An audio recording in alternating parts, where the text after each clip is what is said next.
The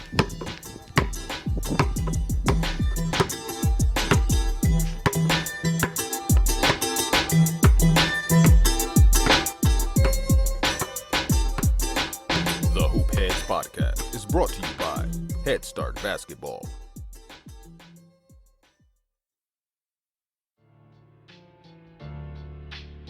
Hey Hoop Heads, I wanted to take a minute to shout out our partners and friends at Dr. Dish Basketball. Their Dr. Dish shooting machines are undoubtedly the most advanced and user-friendly machines on the market. Sign up now for their Virtual Camp 2.0 featuring 10 days of workouts with pro trainers from the Dr. Dish family. Learn more at drdishbasketball.com and follow their incredible content at Dr. Dish B-Ball on Twitter, Instagram, Facebook, and YouTube. Mention the Hoop Heads podcast and save an extra $300 on the Dr. Dish Rebel, All-Star, and CT models. Visit drdishbasketball.com for details. That's a great deal, Hoop Heads. Get your Dr. Dish shooting machine today.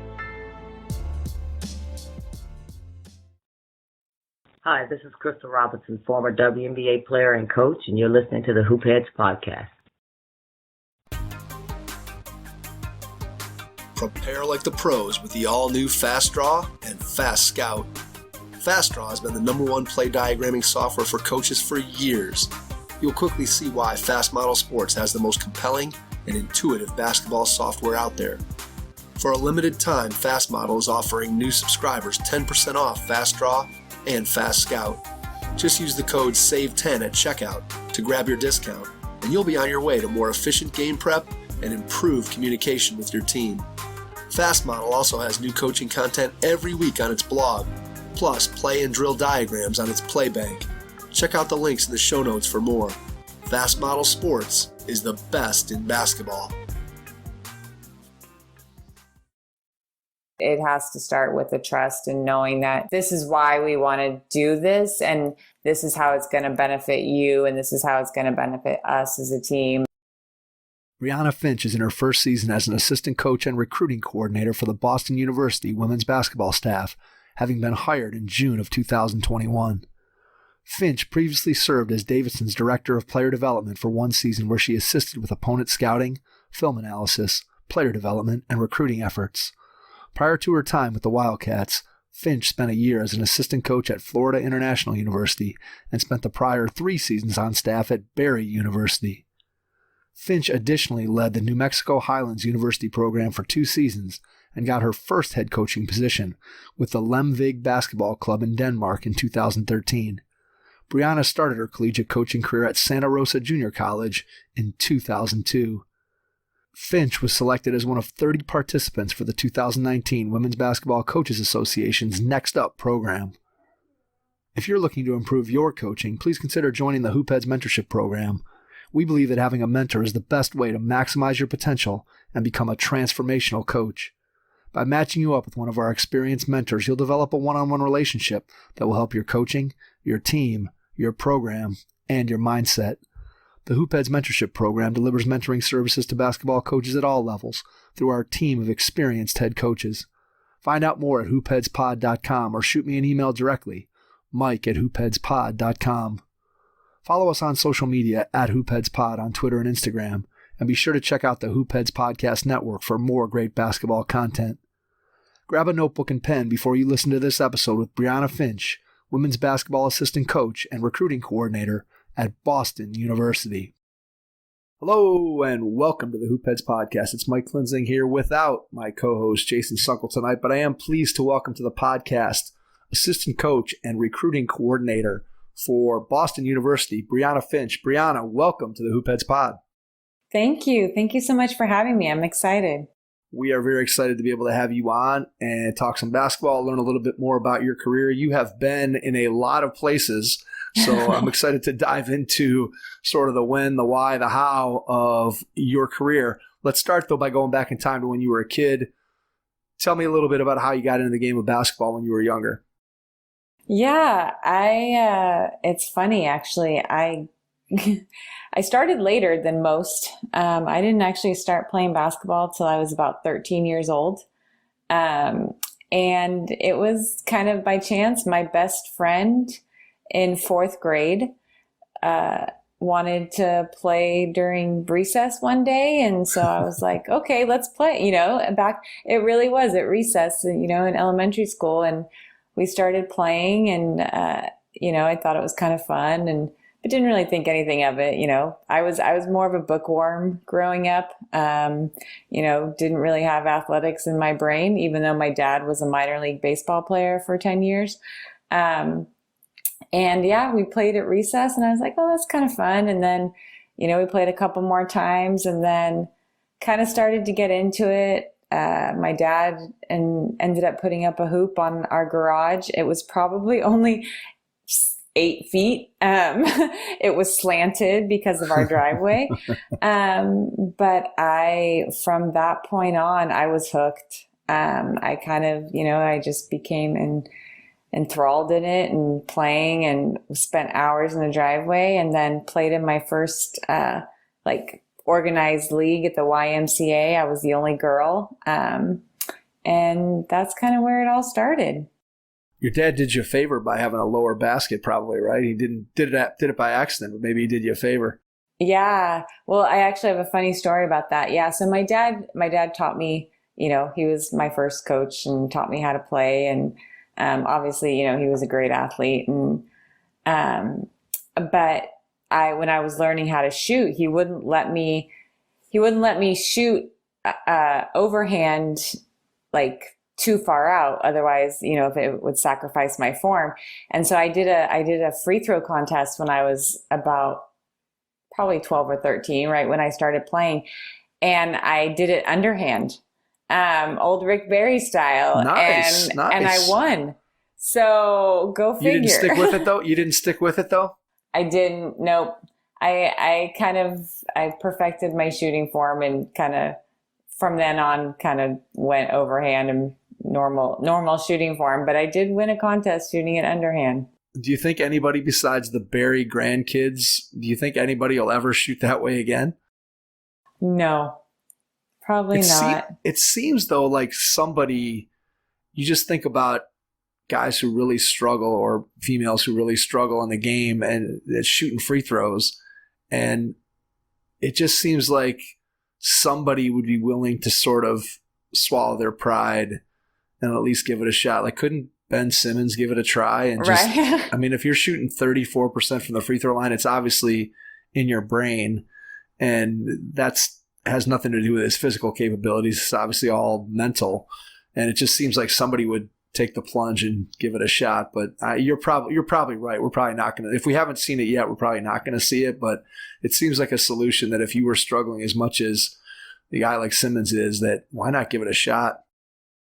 Yeah, no, I agree. I mean, you're like you said, what can it hurt? I mean, yeah, you can't do much worse. Exactly. You could shoot blindfolded, I think, and maybe shoot 34%. It seems like you could probably get up there and do that. But how long was it after you had that first experience at recess until you started to take the game more seriously? Was it nearly instantaneous? Did it take you 6 months? Was it just how long was that process where you went from, hey, this is kind of fun, to, hey, I really want to get good at this game? I mean, like I said, I kind of became infatuated with the game pretty quickly. I mean, I kind of went from, that first league that I played in at the YMCA. And then from there, I got picked up for an AAU team, or I got asked to play on an AAU team, and then just kind of never looked back. But I do remember, like I said, I probably started playing when I was 12 or 13. And I remember in about probably end of my eighth grade year, maybe, so not too much later, maybe a year or two later, my dad kind of having a conversation with me and was just like, well, how serious do you want to take this? How good do you want to be? What do you want to put into it? Not in a pressure way. My parents never pressured me. But it was just kind of more like, people were realizing I had the potential to possibly play in college. Is that something I wanted? And, if it was, kind of what that trajectory would look like. And, if, was I willing to put in the hours? Was I willing to do, the extra strength training and things like that, which was not anything like it is today. I mean, this was, I don't want to admit how long ago it was, but yeah, it was a totally different. Totally it was different. much different era. I only played for one AAU team my entire career, which is unheard of these days. So, but yeah, I mean, it was probably a year and a half to maybe 2 years at the most. Kind of the transition from picking up a ball to, yeah, I want to play in college. I want to be pretty good. I want to see what I can do with this game. When you did get serious, how did you figure out what to work on, what to practice, what to do? Obviously today we know players just either they have a trainer or they have a coach or they're on YouTube and they can find things. But back in the time when you were growing up, and certainly the time when I was growing up, I just had to kind of figure it out and put stuff together. So what did your workouts look like, and how did you figure out what they were going to look like when you were working on your game by yourself? Yeah, that's a good question. I kind of, I was very creative, made up a lot of stuff, I entertained myself and kind of, I watched a lot of basketball, whether it was college or NBA. I tried to watch it on TV as much as I could, as much as it was on at that time, and tried to pick up things that way. I can't remember how old I was, but I wrote to Pat Summitt at Tennessee. I wrote to Tara Vanderveer at Stanford. I wrote to Jody Conrad at Texas. Didn't realize, I don't know you if I went right realized to the at the legends, time. right? I did at the time how legendary they with were. Nope, I went right to the top. I think I had a book. Somebody had given me a book on women's basketball, and they were all in it. And that's how I kind of came up with my list. And Stanford was always my dream school. I grew up in Northern California. And so, but anyways, I wrote to them and I asked, would you send me what your, strength training, summer strength training booklet look like, or, would you send me sample workouts and whatnot? And actually both Stanford and Texas responded and sent me their workouts. And, so I kind of used those as some of my guide. And for many years I kept them. I think I finally, in all my moving around for coaching, I probably don't have them anymore, but that was pretty cool. And that was kind of one of the ways I used that. And just kind of like you, I was very creative. I had to be creative. We didn't have, like you said, I didn't have a trainer. I didn't have the internet. I didn't have YouTube videos or anything like that. It was just me in the driveway, and my dog would play defense on me, and, my dad would coach me and, rebound. My mom would rebound, like whoever was there would rebound. Yep. And that was kind of how it went.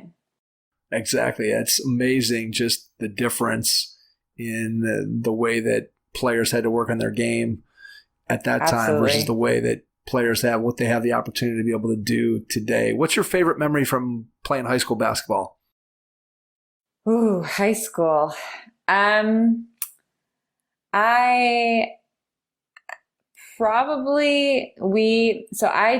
played at one school, high school, my freshman year, and then our family moved and I played the last 3 years at a different high school. And right after I transferred and was at the new school, I was acclimating to a new team. And, I was this sophomore coming in, playing on varsity. People were still trying to figure me out and, I wouldn't say threatened by me, but just kind of like, who's this player coming in? And, people knew who I was and stuff like that. And we were playing in a tournament, and it was up in Lake Arrowhead in California. And we were camping. We were playing in a tournament. We were camping. Okay. That doesn't sound like the best combination for getting the best out of your team. Team bonding. Okay. I guess supposedly, I don't know if was like you said, smartest idea with 15 girls, but and no showers or one shower or whatever it was. But anyways, we were playing in that tournament and played in our championship game, and I hit a three at the buzzer to win it. And everybody like dogpiled and everything like that. And it was a really good memory just because of, like I said, I was a new person. I was coming into a team that had, been together 2 years or 3 years of players, and they all grew up in junior high and stuff like that. And, that just kind of was a welcome and kind of an opportunity where we, just kind of all came together. And, the program, we did really well the last, the 3 years I was there. And, but I do still remember, I could even tell you where the shot was. It was in the right corner. It was a corner three. I don't remember the play, however. I don't remember how I got the shot, but I just remember it was the right corner. So you don't have a tape of it, huh? No. That's I don't too even bad. know if people, I think there's one VHS tape of one of my college games, and that's probably only the only video of me playing. It's funny. I have a buzzer beater from high school that I have video of, and that's cool. I probably remember more the video. Like I have very few, like I have maybe one tiny mental picture of what it was actually like being there. Yeah. And I more remember now the video because I've watched it so many times that has sort of supplanted whatever real memory I had has been supplanted by the video. But there's nothing better than a buzzer beater as a player. It's just, I mean, again, it's so much fun. And obviously as it stood out for you as one of your favorite memories, anybody who gets a chance to do that, you think about all the people that play basketball, and, very few get the opportunity to, at whatever level, to be able to make a buzzer beating basket. So it's always a fun one. What was your recruiting like? It was vastly different than now, especially as being someone who's on the other side of it.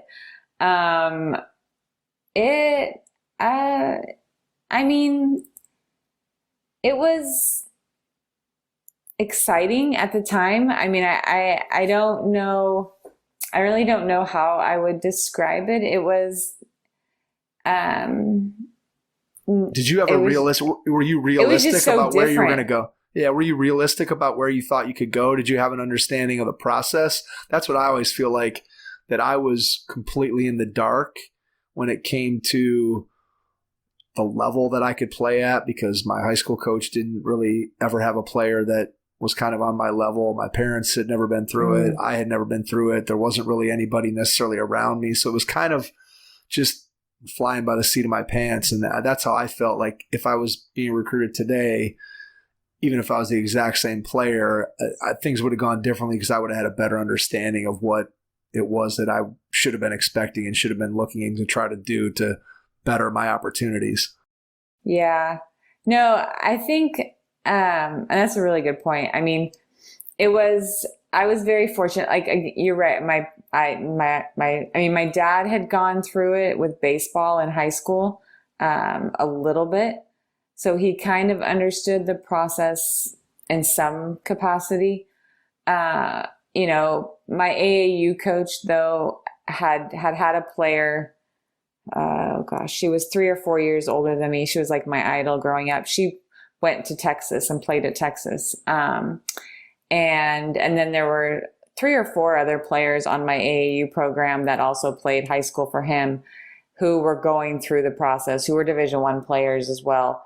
And about, low, mid, major level, like, I was. And, so he had a pretty good understanding and could kind of, but he didn't influence the decision. And so, I guess I had a realistic, I realized pretty early on, I wasn't going to end up at Stanford. I did actually get a few letters from Pac-12 schools, but not Stanford. And that was okay. My mom did a bunch of research. She read, that was just kind of her personality, but she read a bunch of books.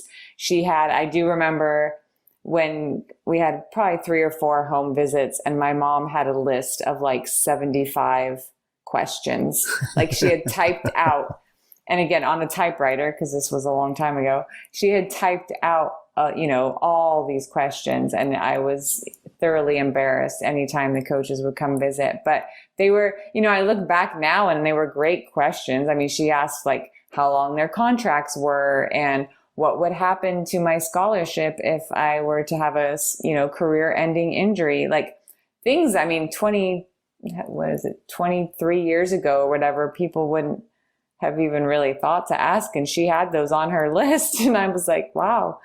But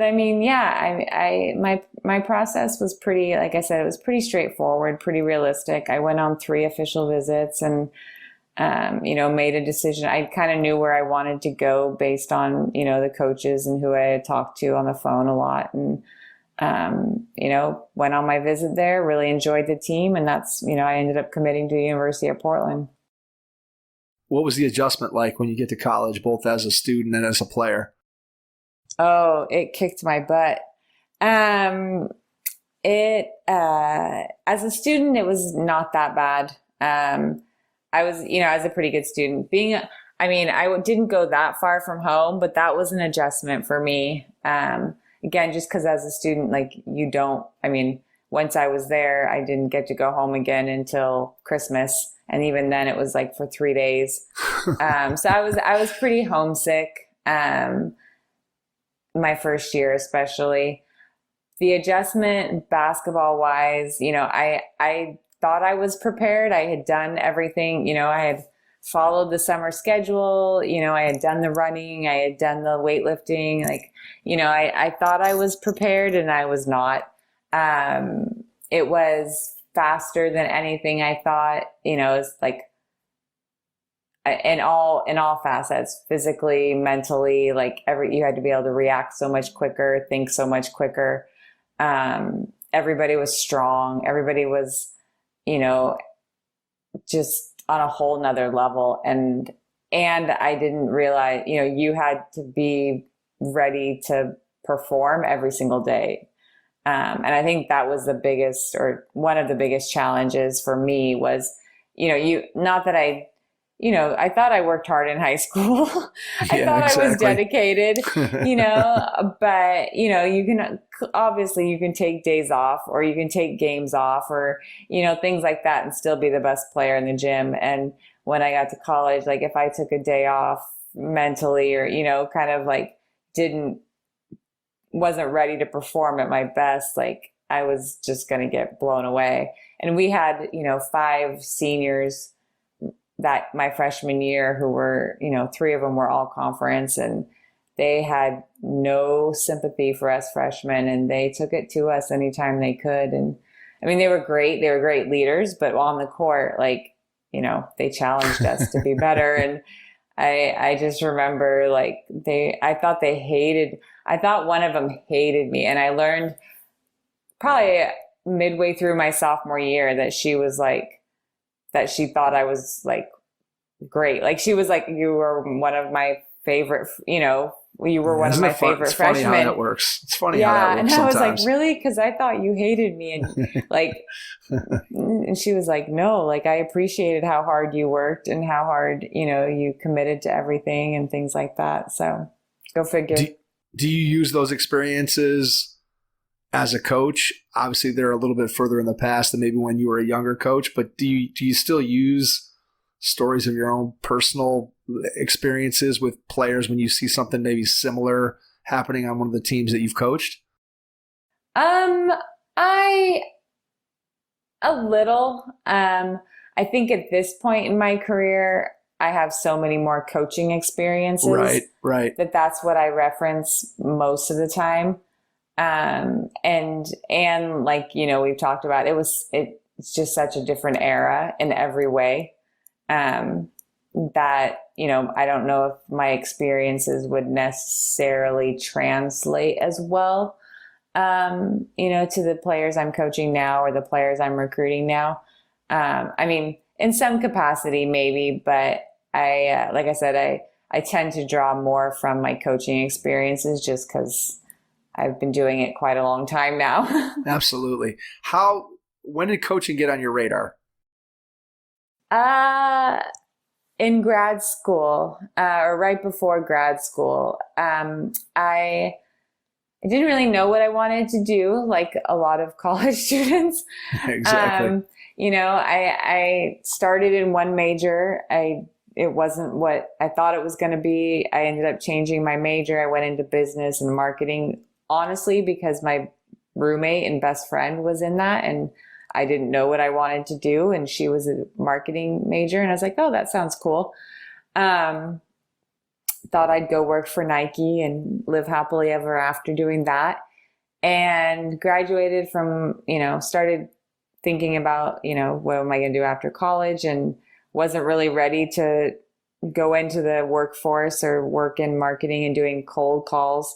So I went to grad school, and my first year of grad school, I coached a 7th grade AAU team. And I don't remember how I got roped into coaching them. But it was hilarious, for starters, because they were not they had no interest in really actually playing basketball. It was just like a social hour for them. But I tried to teach them a little bit of basketball in the little bit of time I got with them.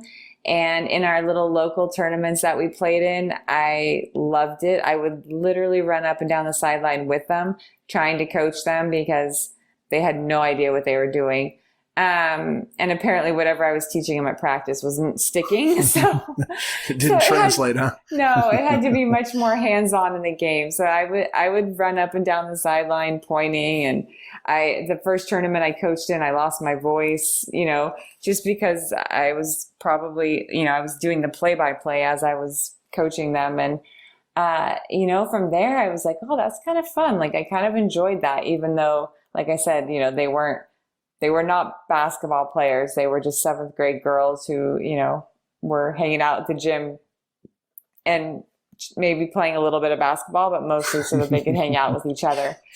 But I loved it, and I had fun. And then from there, I kind of, our men's coach at the school where I was doing my master's, his wife had just gotten the junior college job in the area and needed an assistant. And she actually played at Stanford, ironically, kind of come full circle. And I went and met with her and, got along, and I was her assistant for 2 years while I was in grad school, and I've been coaching ever since. Did you see that right away as your career path once you got into coaching at the college level? Were you right away like, oh, this is what I want to do? Or did it take a little bit of time for it to grow on you? It was pretty quick that's what I wanted to do.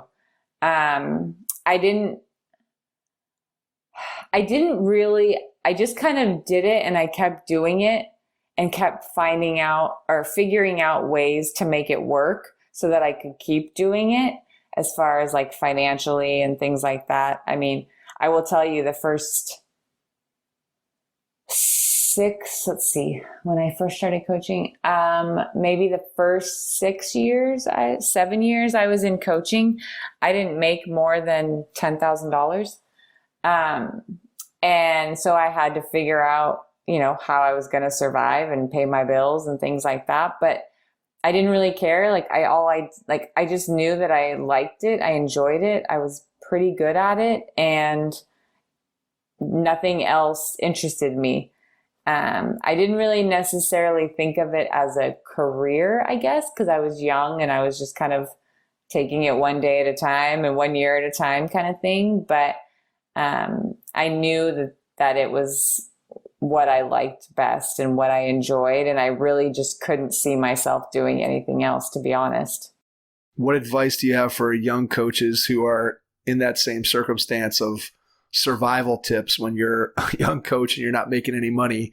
What are some of the little tricks of the trade that you learned during that time that helped you to make it through? Maybe just not having the expectation of that being why you do it. Right. I've never I've never been in coaching because I ever thought I was going to make money or have job security or, anything like that. I mean, if I, had that opportunity, great, but it was never my why. And it was really never on my radar. Like I said, it was more of like, I get to go to work every single day and this is my job. And like, how many people get to do this every single day? And that's just kind of where, my head always was. And I think if that's your approach, then, you make it work however you can. And, there were times where I worked 3 other jobs in order to get to coach. That's a whole nother story, but whatever I had to do in order to make it work, that's just what I did. And, like I said, if that's what your passion is, I think you just find a way. Absolutely. What's something that you were good at right from the beginning as a coach, or what's a piece of coaching that you took to naturally? And then second part of that would be, what is something that maybe was a struggle at first, or something that you feel like you needed to put a lot of time in to get better at? So a strength and maybe a weakness as you started your career. Ooh, that's a good question. I think a strength was just kind of my IQ. I'm very analytical. I was always, as a kid, I was very analytical, and I saw the game that way, my whole career playing wise. I was an X's and O's IQ kind of hoop junkie. And so for me, that transition to coaching was pretty natural. I think from a weakness and this has been a continuous journey for me as a coach. And I think all coaches really, balancing kind of my personality with coaching. I'm pretty quiet by nature. I'm kind of an introvert. People would not believe that now that I've been doing it as long as I have. But especially when I first started coaching, I was trying to figure out how to be, more of a leader, more of a vocal person, when that just wasn't necessarily my MO. And even as a player, like I was never one of those vocal leaders. I was very much somebody that just kind of led by example. And so I think that kind of has taken, it took me a while. And I mean, I feel like I'm pretty good with it now, but it took me a while, and obviously it changes too with your roles when you become a head coach and stuff like that. So, that's always been or has continued to be a journey for me for sure. So after 2 seasons as an assistant, you get your first head coaching job, correct? Yeah, So how did that come to be? And then that quickly, what was that like to go from, okay, I'm an assistant and I'm a very young assistant, and now suddenly I'm the head coach? And if you're talking about being able to develop as a leader and those kinds of things, just talk about what that transition was like and how it helped you throughout the rest of your career. Yeah, that was a crazy year. I will put it that way. And I, at the time I was like, oh, I'm totally ready to be a head coach. I did not, now looking back 18 years later, but realize how not easy it normally is to get a head coaching job, and how random and lucky I was to get that job in, some way. Now there was a reason. It was a very difficult job. I was a part-time coach. I made a $5,000 stipend. That was the job. I had to work 3 other jobs in order to make it work financially. I had no team. I literally had to take players off from other teams in order to field the team that year. I recruited a player who was on the treadmill. She was tall. So I was like, do you play basketball? She's like, I played in high school. And I was like, would you like to play for our junior college? And she was like, sure. So needless to say, it was a rough year, but I just got thrown into the fire, to be honest. And it was kind of sink or swim. And, like I said, all these different challenges, I tried to lean on some people that I knew in coaching to help me, because again, excuse me, I was all there was. I didn't have a strength coach. I had, basically a volunteer assistant because I was a part-time head coach. Right. And I had never done conditioning really. I kind of helped out with it, when I was an assistant and stuff, but I had never been in charge of that. And, like you said, running a practice and, just everything, or scheduling games. I had never done a lot of that stuff. And, like I said, I just tried to lean on people who I knew who had done some of that and could give me some advice. And then a lot of it was just me, taking ownership of the responsibilities and doing the best I could. I made a lot of mistakes. I fully admit that I made a ton of mistakes, but, and it was, like I said, a really, really tough year, just because of the situation, but I wouldn't change it just because it made me, again, every experience I've had has helped me and shaped me who I am in some way. And like I said, if nothing else, it made me look back and realize how lucky I was to get a head coaching job 3 years into coaching. Are you tired of slipping and sliding on the court and sticky sheets just aren't giving you grip? Grip Spritz solves this problem without having to lick your hand to clean your shoes. Grip Spritz is used by countless AAU, high school and college programs, semi-pro teams, as well as NCAA athletes and G League players. Unlike other products, Grip Spritz has solutions for individual players, not just entire teams. We've used Grip Spritz at our Head Start basketball camps and players love it. To keep you and your team from slipping and sliding, visit gripspritz.net to learn more. When you look back on that time and you think about the things that you learned as a head coach, and then you go back and you continue on in your career and you're an assistant again, what did you learn in that year as a head coach that made you a better assistant coach when you got the next assistant coaching position? Honestly, that one, I probably didn't learn that much. I'm going to be completely honest. Later, I did. Later, when I went from being an assistant to a head coach to an assistant again, was a much different transition and absolutely made me a better assistant. That one, I like I said, I'm not sure how much I learned that year, maybe because I didn't really have an assistant. So I didn't, like I said, I had a very, very part-time assistant, and I didn't really experience what that dynamic was like on the other side. So for me, I'm not sure I fully understood. I may have, if anything that I took away, I may have just learned or realized how much I still needed to learn.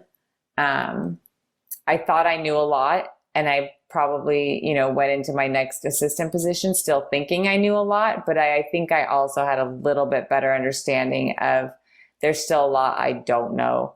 And most of it was not basketball related. Most of it was how to run a program, how to do, like I said, all these stuff outside of X's and O's that I never really had to worry about as an assistant previously. How do you go about learning those things? Like over the course of your career, as you see, obviously you want to continue to develop and have that growth mindset and continue to get better and improve. So what has been your methodology for learning? Is it through mentors? Is it through reading? Is it through experience? Is it through talking to colleagues in the coaching community? How do you go about day to day, year to year, improving your craft and getting better? What's worked for you over the course of your career in that aspect?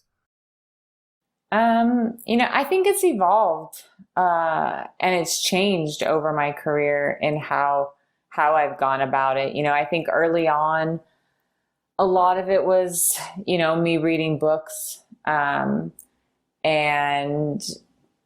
just I went to, different camps and clinics. I worked I did the whole camp circuit for a couple summers.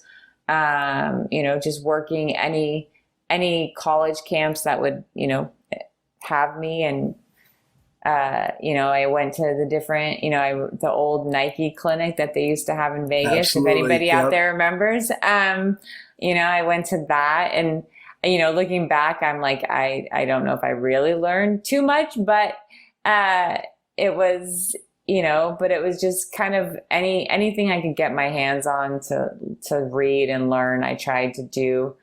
I had a few mentors, and people, like I said, that, kind of showed me different. They were all very different. Every person I worked for, taught me something very different along my path, which again, I'm thankful for.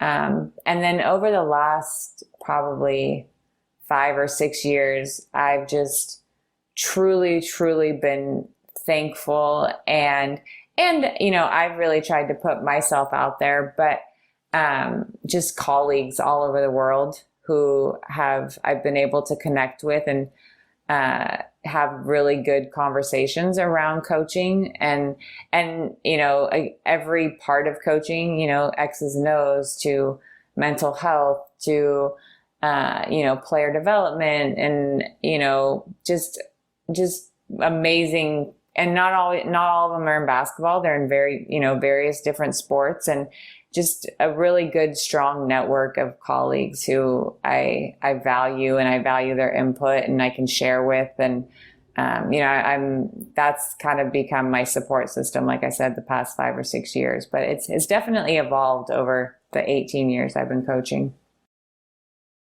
When did you get to the point in your career where you started to develop a philosophy of coaching, if that question makes any sense, where you started to think about what you believed in terms of how to play offensively and defensively, how to structure practices, those kinds of things? When did you start to get a handle on the way that you like to coach the game? And obviously the game is ever evolving and it changes, and there's probably not one answer to this question, but just when did you feel like you had a grasp on your career where you started to develop a philosophy? Was that something you had early on, or did it take you a while to get there? Just how did you come to sort of the way that you coach? It took me a while. And it's evolved a lot over the years. I would say I didn't have a firm kind of approach or process or ideology until probably maybe, 2000. I'm trying to think of where I was. Maybe 8 or 9 years after I started coaching is when I kind of started, I started to get the itch to be a head coach again. Like I said, I had that brief stint 3 years into my career, but I don't necessarily count that as a real, I count it as a very valuable experience, but as far as I really had no idea what I was doing. It sounds like that year was just a tornado, that things were just swirling around you. And by the time it was over, you're like, what just happened to me? Yes. And I was happy to get out alive, and still in coaching. So, but like I said, you learn from everything. And, so I would say, probably about 8 or 9 years later, I started to get the itch. I'd been, an assistant by that time at Division III or to NAIA D2 and D1, and kind of started to, watch other people and see the game through more of a head coaching lens, I guess, if that makes sense, where I was trying, I'd watch the game and I'd be like, okay, what adjustments would I make here? What would I do in this scenario? And, and that's kind of where my thought process started to go. I was running workouts, I was doing player development. I wasn't really running practices or anything like that, but, I was running full workouts and stuff like that. And, I think that's, like I said, it took me a while. And then from there, I just kind of kept trying to put myself in that position where I was thinking along those lines, I obviously would bring suggestions to the table and it was ultimately my boss's decision, but I was also trying to think about, how I would teach things, or, I would take notes from practice, and, I would always, I always would write pre-notes and post-notes, of what we were doing. And that's kind of where it all started. And then, in 2013 is when I went to Denmark and had the chance to be a head coach. So, yeah.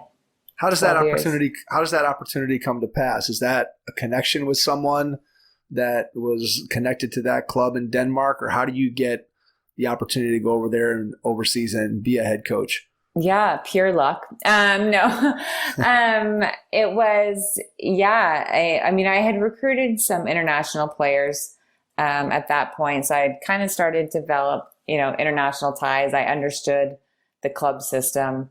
I was familiar with it all and kind of how it worked. And a colleague of mine knew somebody who was living in the US but had played for that club, and knew that they were looking for a head coach and head women's coach. And that's just kind of how, it was just kind of through somebody who knew somebody who had played in that club. And like I said, I was, my fiance at the time and we didn't have kids, and, we were able to make that journey and do that and, uproot our lives. And it was by far the best decision I could have made professionally as far as developing as a coach.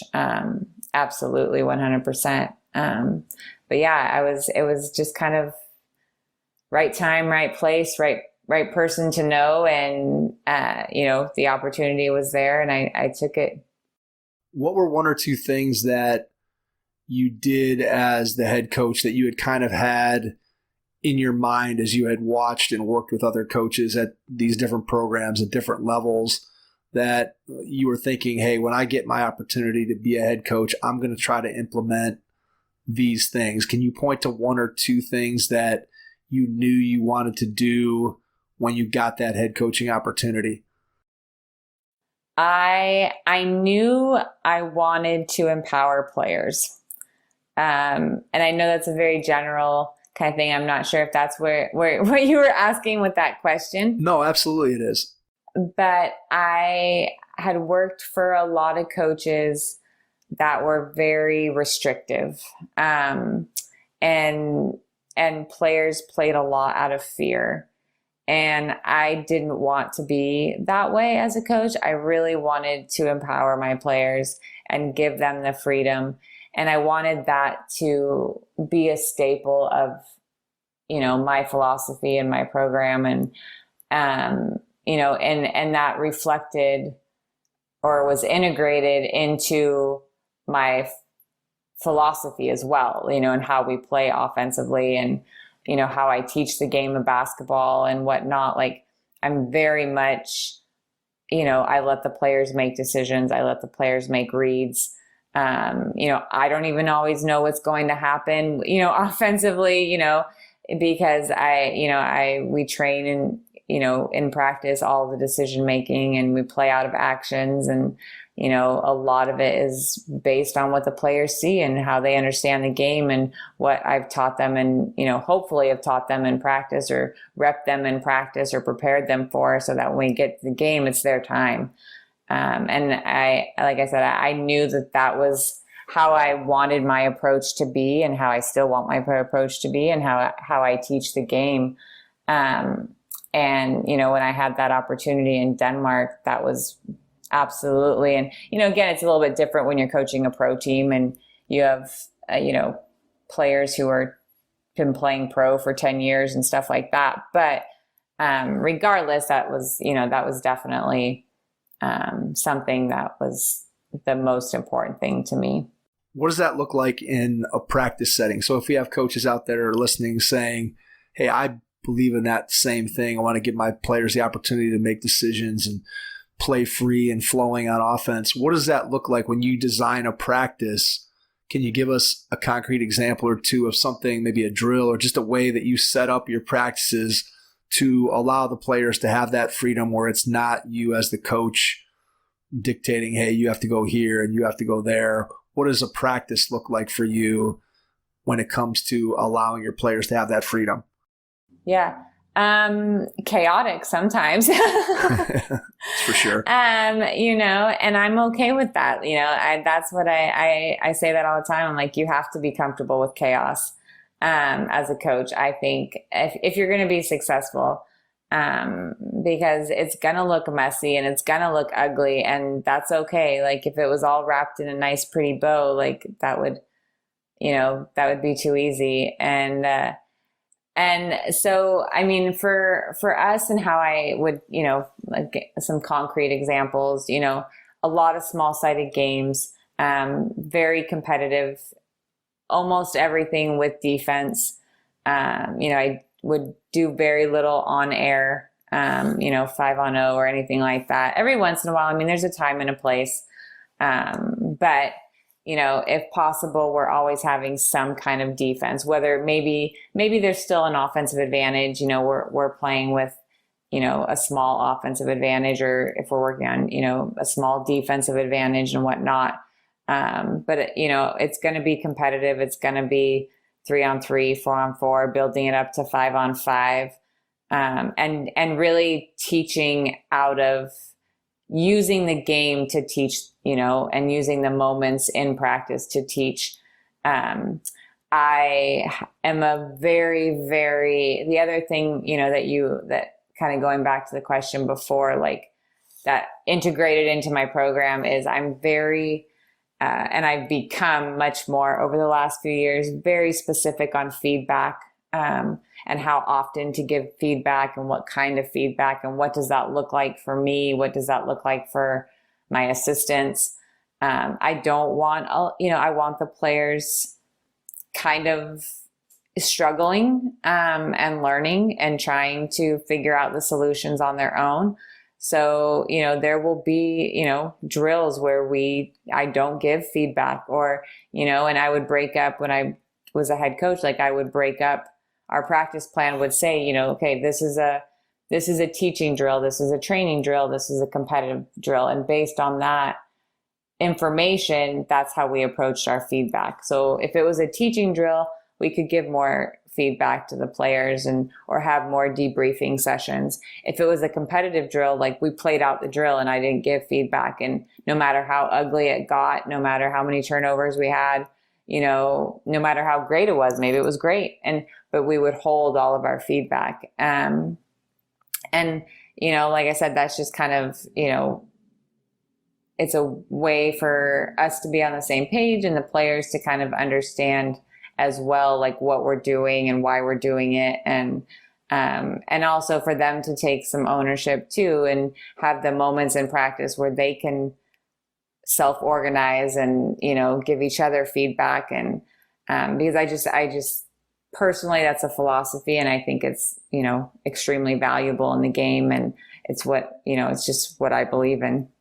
I'm assuming you have to be very intentional with discussions with your assistants about, hey, this is how we're going to do this. And then you also, I'm sure, have to be very intentional, because I know for any coach that's been on the sidelines or been in a practice environment, it's a challenge to be quiet and let players figure things out, because as coaches, as teachers, we oftentimes want to show, demonstrate, tell what it is that we saw or what we think the player should have done. So how did you train yourself, or how do you go about making sure that you're intentional about the things that you want to do within the practice setting, both for yourself, maybe internally in your own mind, and then having that discussion with your assistants? What does that process look like for you? I think as a head coach, again, being very specific what I want that to look like, and going through that and being open with my assistants and the reasoning behind, why we want the players to be able to explore and self-organize and learn and come up with their own solutions and figure things out.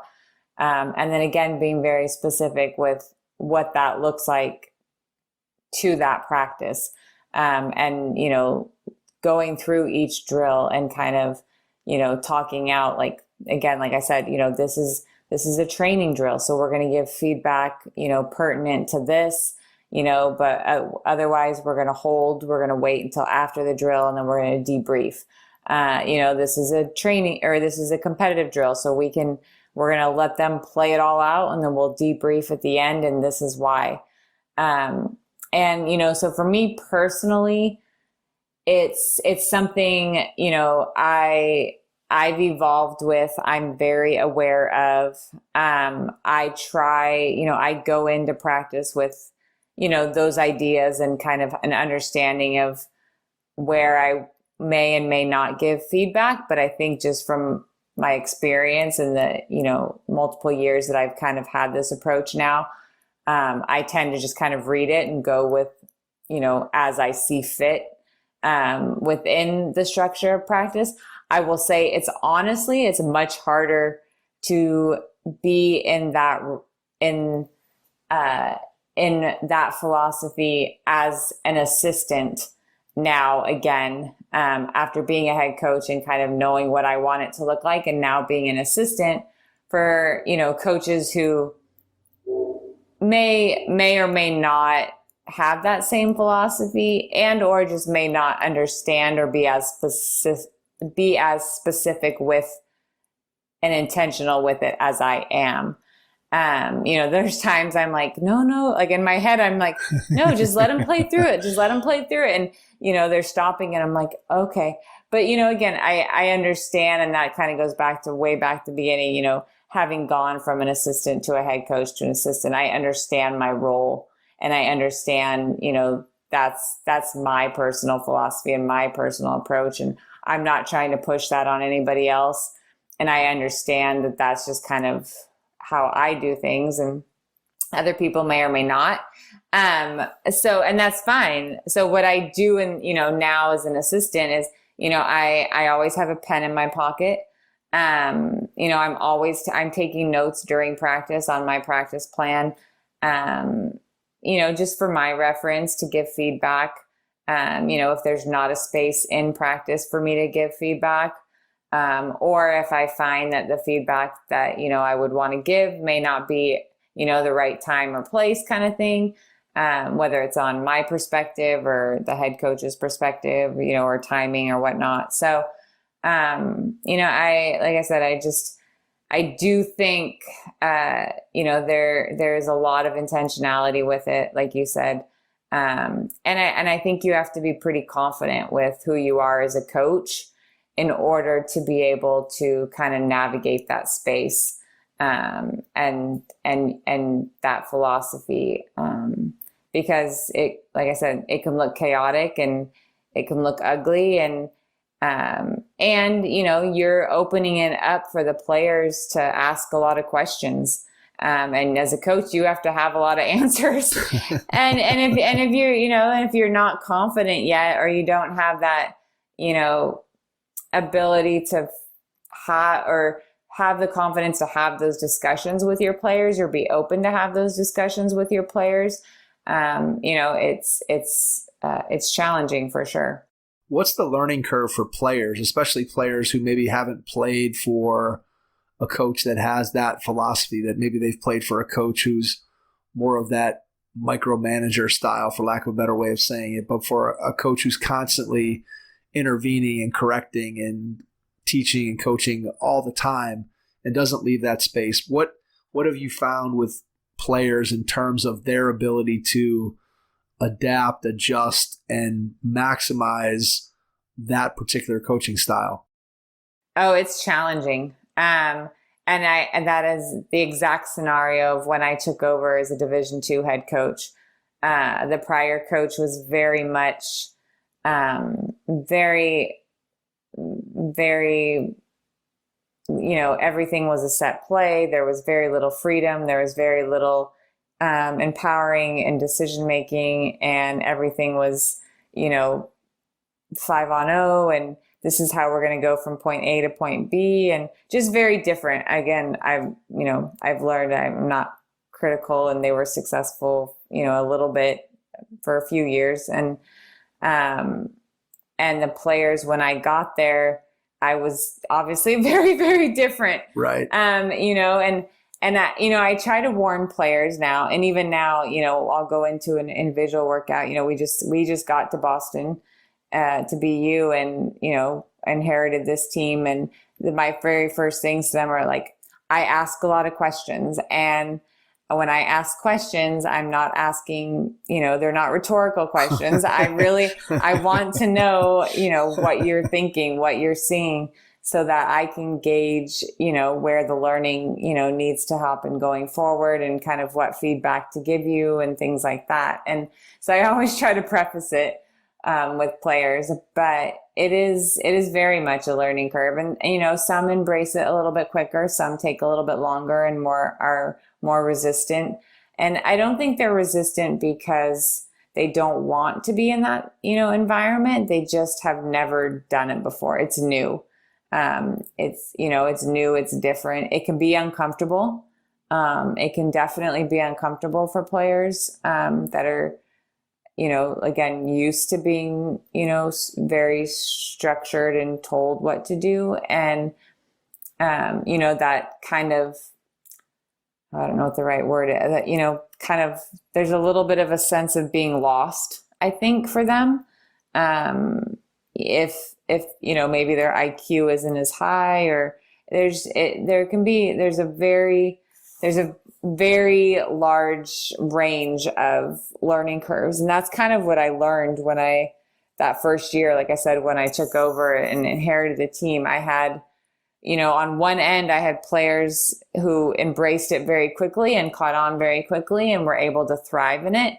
And I had others who took several months to fully grasp what we were trying to do and what I was trying to implement, and were resistant to it initially. But ultimately, and even one of them, it didn't even happen until after the season and after she graduated and left, did she realize like how beneficial it was.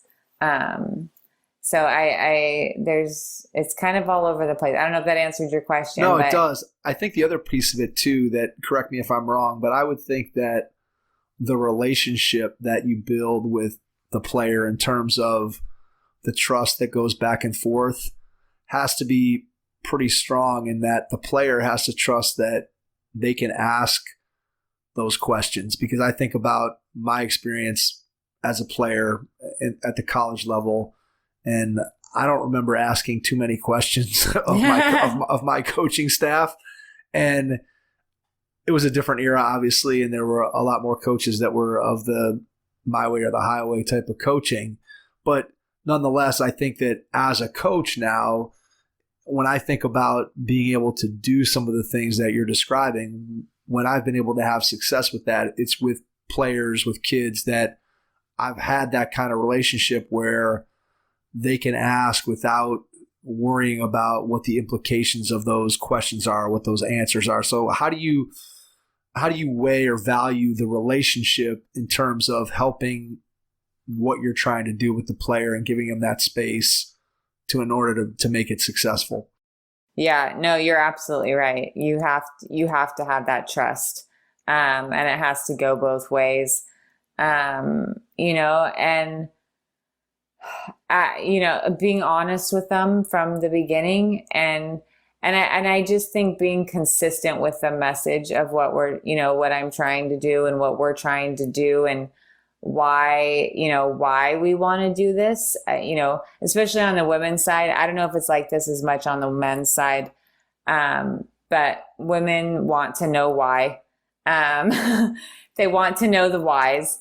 And I'm okay with that. I'm okay with giving the whys. I was like you, like I grew up in an era and I played in an era. I don't remember asking questions either. I don't remember being in an environment that was open to questions, but now as a coach, I'm fine answering why and explaining why and helping them understand that. But you're right. It has to start with the trust and knowing that, like, this is why we want to do this, and this is how it's going to benefit you, and this is how it's going to benefit us as a team. And then just like I said, being consistent with that. And, that's one thing I tried very hard as a head coach to do, is to, like I said, integrate the empowering piece, not just in how I approach coaching, but just how we approach our whole program.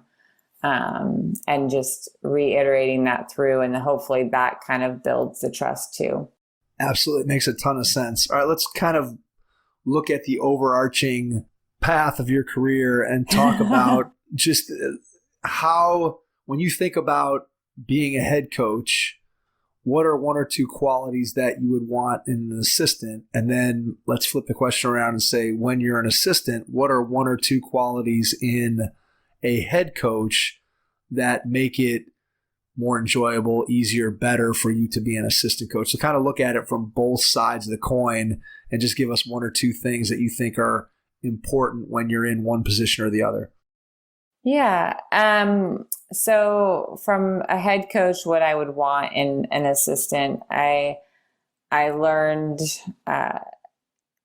loyalty. And people do say that, and I didn't fully understand it until I was a head coach, but it does, knowing that you have somebody who always has your back is just so very important, and is going to support you regardless of, whether they agree or disagree, or, that is, like they're going to bring ideas to the table, but at the end of the day, like they're going to have your back. And then, I want, I try to encourage, assistants to be creative and autonomous. Like I want them to be self-starters. I want them to explore and find in the same way I encourage players. Like I want to empower my assistants too, to, find solutions, find new ideas, find something out of the box that I may not know about, and try to, foster that environment. As an assistant, kind of on the flip side, like what I value in a head coach, same kind of thing, somebody who will give me autonomy, again, especially just because of the years of experience I have now, somebody who will, allow me to continue to grow in my role, and give me the freedom to, use my experience to help the program. And then also somebody that's going to challenge me to be better. I want to be around other people that make me continue to think about things differently and challenge my thinking, and we can share ideas, and, whether or not we agree is irrelevant, as long as we're able to respectfully, share in discussions. And, sometimes it's led to me changing my thinking and sometimes it hasn't. But I want to be able to, have those discussions on a daily basis.